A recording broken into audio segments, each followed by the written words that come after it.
Hello everyone. Today I'll be showing you one of the most useful functions that has been very helpful to me for creating various automation templates in Excel. Offset function can be used to change a lot of formulas at once, which can save you a lot of time and automate redundant tasks in your existing workbooks. For this example, I'll use offset to compare the year-to-date numbers in P&L with the budget.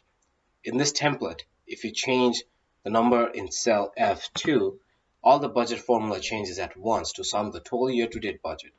So if you are in month 3, let's say, then this formula will change and sum all 3 months for the budget, as you can see in column D over here. Instead of changing all the formulas every month, you can simply create an index and put it in the month you are in. Just a side note that the index starts from 0.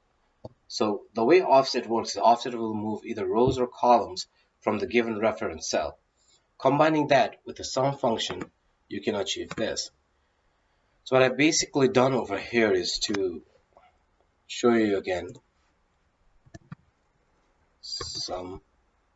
I'm referencing this. Let me move that here. I'm referencing this budget sheet and starting point.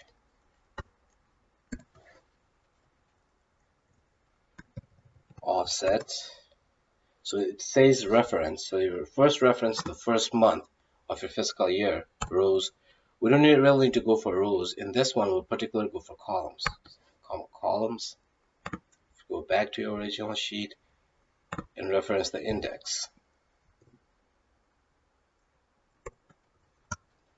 So what this is basically doing is, as per the index, so if you say 3, it's going to move 3 columns to the right. If you say -3, it's going to move 3 columns to the left. And it's the same thing with rows. So offset function is extremely useful in automating workbooks that